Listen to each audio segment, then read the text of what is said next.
raconter cette crise, mais je pensais qu'elle se produirait plus tard.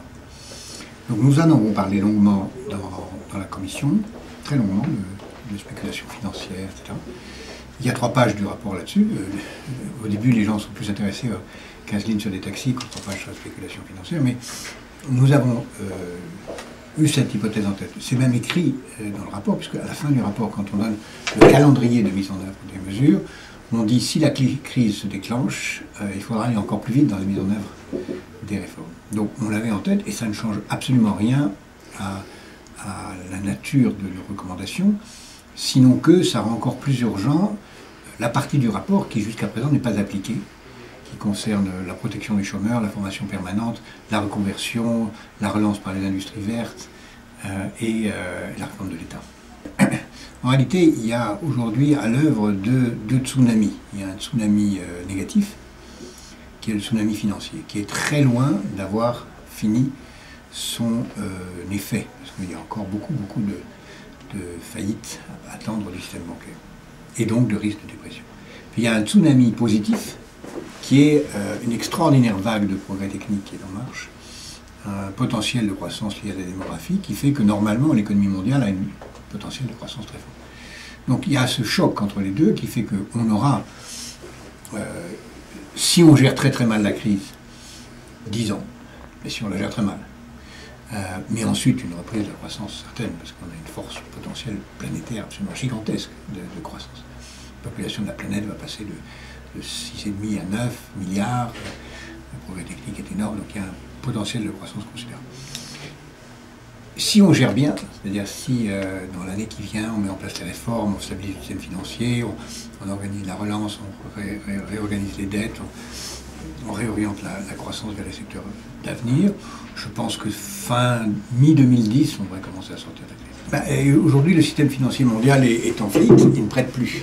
Donc l'autre solution, si on ne fait rien, c'est ce qu'on est en train de faire d'ailleurs, c'est de dire, bon, on oublie le système bancaire, on le met de côté parce qu'il ne marche plus, et on crée soit de nouvelles banques, ex nihilo, soit, et c'est ce qu'on est en train de faire sans le dire, on transforme les banques centrales en banques commerciales. Et on demande aux banques centrales de faire le boulot des banques commerciales.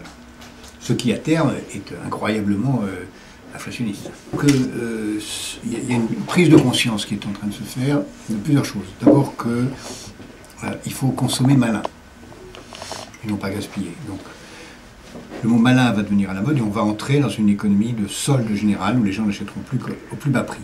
Donc les consommateurs vont être les vainqueurs et les salariés les victimes parce que les gens vont acheter au plus bas prix. Les problèmes de marque vont se poser d'ailleurs de façon assez significative parce que les gens achèteront que des produits sans marque ou des produits de marque de distributeur.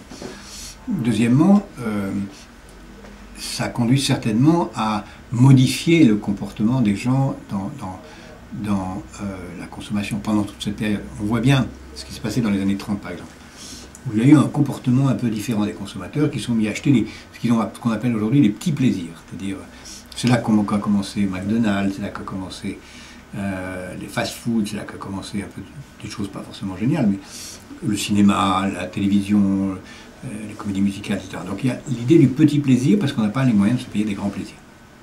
Et puis, il y a aussi la prise de conscience, que je crois beaucoup plus importante que tout ce que je viens de dire, que les métiers essentiels, c'est l'industrie.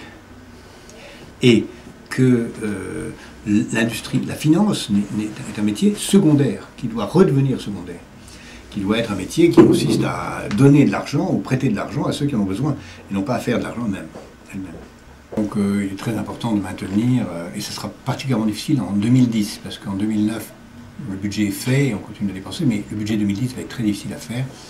Et il est vraisemblable qu'il y aura une grande discussion en septembre-octobre sur la très grande difficulté de financer le budget 2010, et en particulier il y aura des risques de remise en cause du modèle social. Deuxièmement, là où c'est plus important encore de le renforcer, c'est tout ce qui concerne la formation des jeunes, et en particulier et aussi la formation des jeunes chômeurs. Dans la commission que j'ai présidée, nous avions proposé de mettre beaucoup de moyens sur l'accompagnement des chômeurs, en particulier l'accompagnement des jeunes chômeurs pour les aider à s'orienter, à trouver un travail, et même les rémunérer quand ils cherchent un emploi. Et je crois que ça, c'est une réforme qui va être majeure. Dans une crise comme celle-là, dans laquelle la France n'est ni la cause, ni la solution du problème.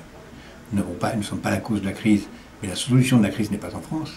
la chose principale qu'on peut faire, c'est d'une part d'investir sur l'avenir, de prendre la priorité de l'avenir, et d'autre part de protéger aussi justement que possible les catégories les plus fragiles.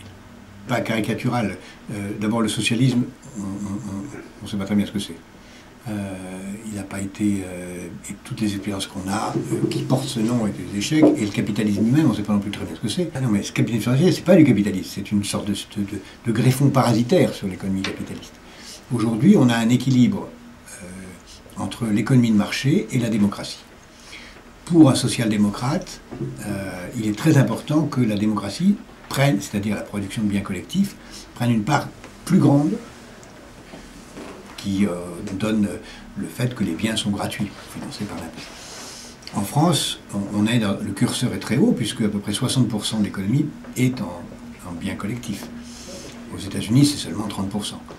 Donc c'est ce curseur entre capitalisme et socialisme, qui sont les deux présents. Il faut maintenir au moins celui-là et le développer, parce qu'il y a un vrai, et ce que les technologies rendent possible, un vrai nécessité du développement de la démocratie